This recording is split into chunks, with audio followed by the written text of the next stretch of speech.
All right, so we're going to focus on two main things. Now, the first thing that we do, the first 8 problems in your homework, you could probably get them done in like a minute. And I'm not kidding, like 1 minute and you'll be done with 8 problems. But then it'll take you about 1 minute for every other problem from there on, okay? So let's try to get the easy part out of the way, which is the graphing portion of this section. So first off, let me just kind of show you here. Normally, we would say that when we graph something like this, we're graphing the x and y coordinates, right? Normally, we'd say like this is our x coordinate and this is our y coordinate. But when we talk about complex numbers, that's not what they call it. They call it the real axis and the imaginary axis.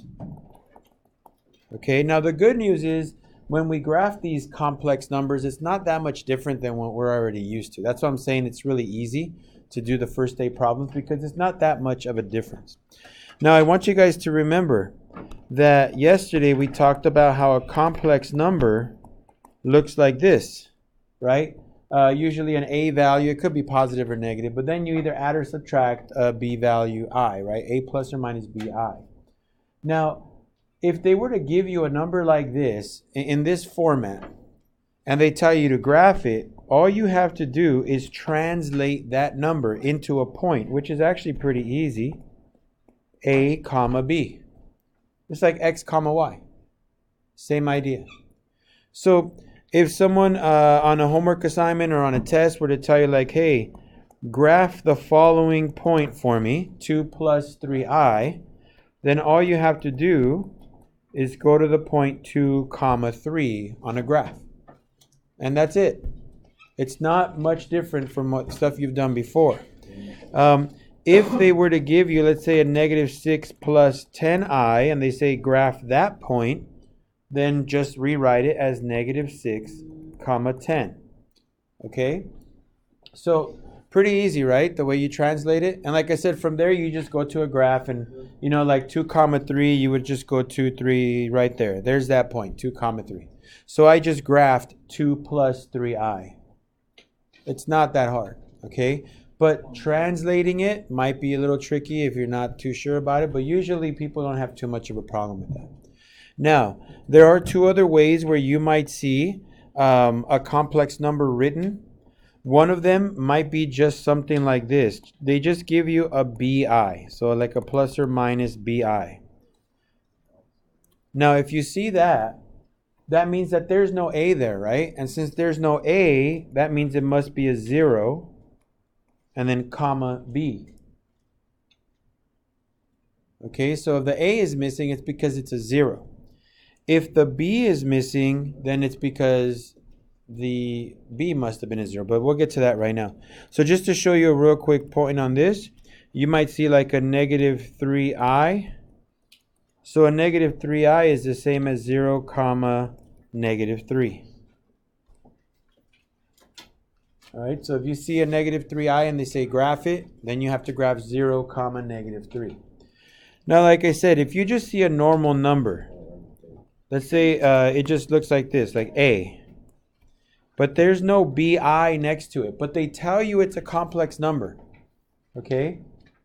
But it's just the a term. Then that means you got to write a comma 0. So in other words, to graph something like 7, if I tell you that 7 is a complex number, then all you're going to do is put 7 comma 0, okay? And that's all you need. So we'll do some examples like this right now, but I'm just trying to give you like the background behind it. So remember, all points are supposed to look like a plus or minus bi. The a and the b are basically your x, y values, right? So a comma b. And you would just graph them like you normally would on a graph. Just that instead of them calling it the xy axis, now it's called the real and imaginary axis. Okay? But there's no big difference. So let me show you one example that'll cover all 4 of the first problems. So example number 1. So numbers 1 through 4, these are the ones that are covering those. I'm going to want you to graph, and we'll put 2 parts here. We'll try like negative 3 plus 4i. And then for part B, we'll do like negative 4i. And I'm going to graph them both on the same coordinate plane, okay? So I'm not going to do two different graphs. I'm just going to put them both in the same place. So let's see. Again, this is the real and the imaginary axis. For part A, they say graph negative 3 plus 4i. So remember, translate it into a point. That's negative 3, comma 4. Once you have that, then just go to your graph and put a point at negative 3, 4. So negative 3, 4 would be right here. So there you go. There's part A. It's really easy to do. It doesn't take a long time. Okay? Part B, well, notice that A is missing. That means A must be 0. And then negative 4 goes there. So 0, negative 4 is just right here, towards the bottom. And we're done. We're done graphing those problems. So if you look at numbers 1 through 4 on your homework, you could probably get them done in 30 seconds. Okay, it doesn't take very long. All right, translate them to a point, put them on your graph. Now, numbers 5 through 8 are just basically doing this backwards. So they're going to give you a point, and they're going to say, okay, write the point out for me. So let me give you one example that'll cover those. So example number 2. These are in reference to numbers 5 through 8. Write the complex number that is graphed. Okay, so we're going to write the complex number that's graphed. So I'm going to use one graph. I'll put 3 points on it, and then we'll figure out what those numbers are.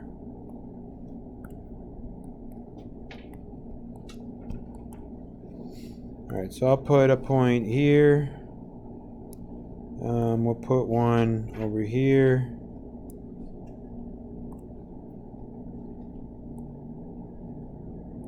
So there's 3 points. So all I got to do is write down what those 3 points are. Okay? And again, it's not that hard to do. It's just like doing the plotting of points you guys used to do, right? Let's start with the red point. Okay, what are the coordinates to the red point? 3, 4. Okay, thank you. So that means that 3, 4 is 3 plus 4i. And there you go. I wrote it as a complex number. All right, what about the blue one? Well, negative 4, 0, right? So notice I have an A because it says negative 4. So A is there, but B is a 0. So there's no B value. So that means all you're going to write is negative 4. Because I mean, you could put plus or minus 0i if you want to. You could write this, but I mean, a 0 doesn't do anything, right? So this is still just going to be a negative 4. But I always tell people, don't even bother with the zeros. Just it might confuse people, so just leave them out. And then the green one is at what? 2, negative 3. So then I'm going to write 2 minus 3i. And that's what numbers 5 through 8 are like. You're basically just looking at a picture, writing down the point, and then translating it to a complex number. Okay? So numbers 1 through 8 should be really easy. But as usual, every time you have really easy problems, there's always some that are a little more challenging, right? So numbers 9 through 16 are a little bit more challenging. So before I can go over those with you guys, because I want to do 9, 11, and 13 for you guys, I got to teach you guys about what a complex conjugate is. Okay? I know it sounds really difficult, but it's not. But let me write it down for you guys. So a complex conjugate. Now, if you guys can recall from Algebra 1, do you guys remember your teacher always telling you that you could never have a square root in the denominator of a problem, like an answer? You couldn't have square roots on the bottom. So you'd have to do what they called rationalizing. Okay? So having square roots in the denominator of a problem is a bad thing. Now look at numbers 9 through 16. Do you see any square roots there? No, not really, but are there square roots there? Yes, what are the square roots? What is I equal to? Recall that I is equal to the square root of -1. Right? So I is a square root. And if you look at problems 9 through 16, there's an I in every single one of those on the bottom, which means they want you to fix it. So the way we fix it is by multiplying by the complex conjugate. Okay? We're going to multiply by a complex conjugate. So what is a complex conjugate? Well, here we go. So the original, I'm going to write here, original, and this is going to be the conjugate.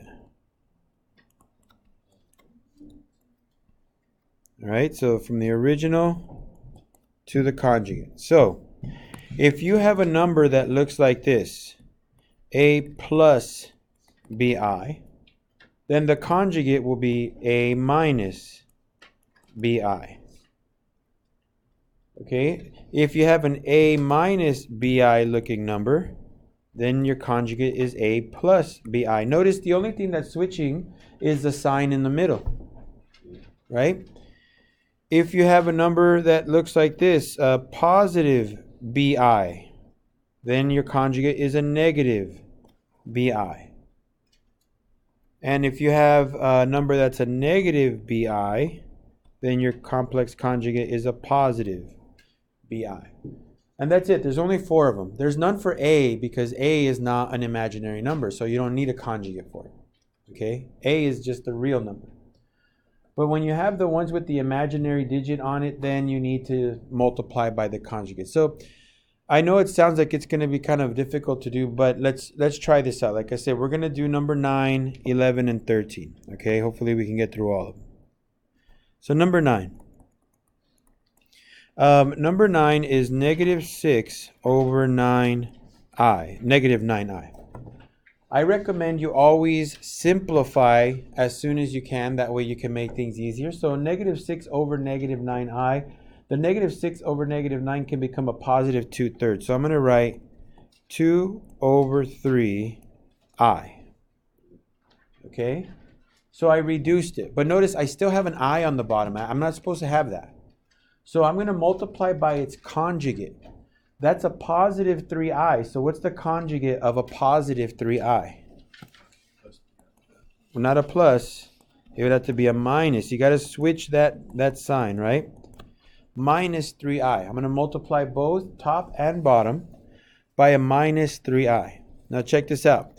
I'm going to multiply out. This is -6i over -9i squared. Now you might say, well, Mr. B, we messed up because there's still an I on the bottom. But what's I squared? Not 1, -1.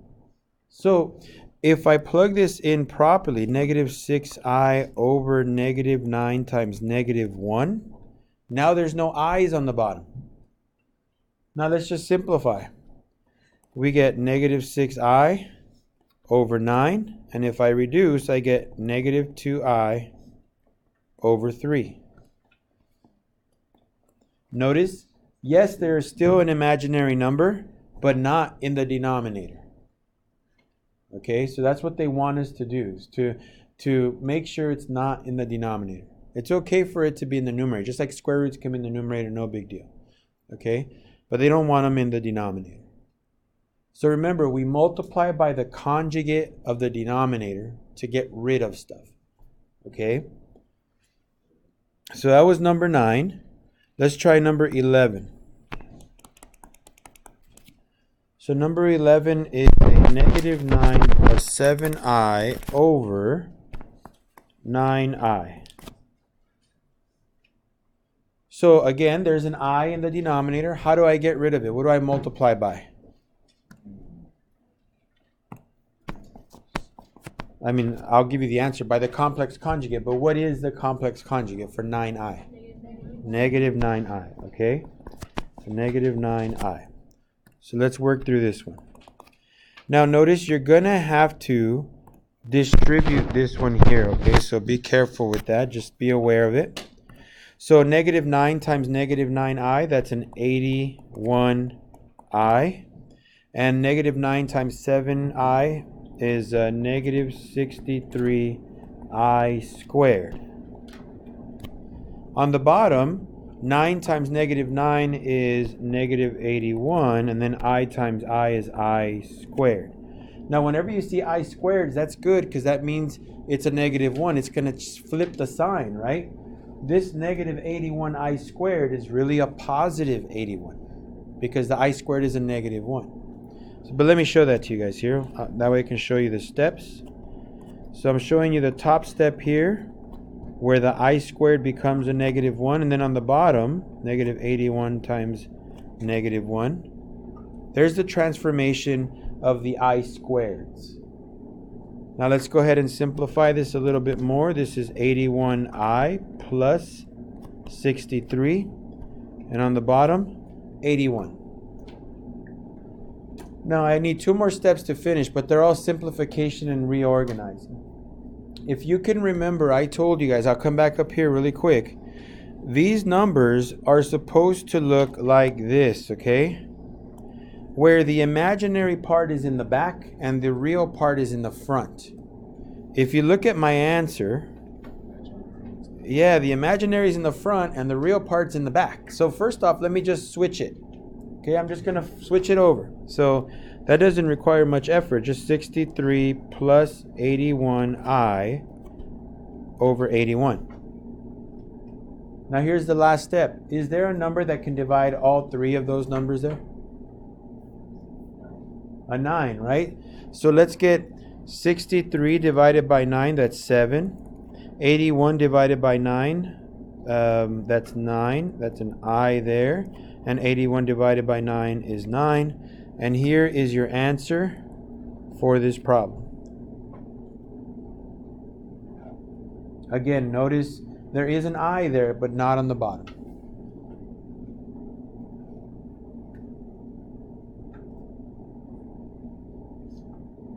So we got 8 minutes to do 13. So I wanted to make sure we got to like 13 or 14, 15 or 16, because those have more complicated complex conjugate, okay? It's not just one thing on the bottom, it's 2 terms. So let's look at number 13. So number 13 is 5 over negative 4 plus 6i. And I'm going to have to multiply by the complex conjugate because I have an I in the denominator, so I need to get rid of that. Okay? So, what is the complex conjugate of negative 4 plus 6i? Well, it's negative 4 minus 6i. Notice the A term doesn't switch signs. It's only the B term that switches sign. Only the imaginary term that'll switch signs. Okay? The A term does not switch signs. If it's negative, it stays negative. If it's positive, it stays positive. But the B term, the 6 in our case, right, plus 6i, that's going to switch to a minus 6. If it's a negative, it'll switch to a positive. All right? So only the sign in the middle switches. Now notice on the top, I will just distribute. Give me a second. Here, I'm just going to distribute there and there. But on the bottom, I'm going to have to FOIL. And that's why this becomes a little bit more complicated. Okay? So let's go ahead and do that. 5 times negative 4 is negative 20. And 5 times negative 6i is negative 30i. So that wasn't too bad. Now let's do the bottom part. So negative 4 times negative 4, that's positive 16. negative 4 times negative 6i, that's a positive 24i. Okay, so I did the first term. Now let's do the next term. Okay, so a positive 6i times a negative 4 is a negative 24i. And then a positive 6i times a negative 6i, that's a negative 36i squared. Now I want you guys to notice something right here. Very important. This is how you know you're doing something right. What's going to happen with the middle terms? They're just going to cancel. Yeah, they're going to cross out. If that happens, that means you're on the right track. If that doesn't happen, that means you should double check your work. Okay? Because you should get that cancellation to occur right here. Okay? So let's see. Negative 20 minus 30i over 16. What do I write for the next term? If I want to take a real quick shortcut and not show my work, what do I write? Is it negative 36i squared? What should I write instead? Because what's I squared again? Negative 1. So what's negative 36 times negative 1? Plus 36, okay? I'm just going to write plus 36. Because anytime you see an I squared, it basically tells you switch the sign on the number. That's what it's telling you. All right? Well, 16 plus 36 is 52. So let me write negative 20 minus 30i over 52. What number can divide all of that? A 2, yeah. A 2 is the best number. So this will be a negative 10 minus 15i divided by 26. So like I said, to balance the homework, I guess, when they did this worksheet, they said we're going to give them 8 problems that's going to take them 1 minute to do.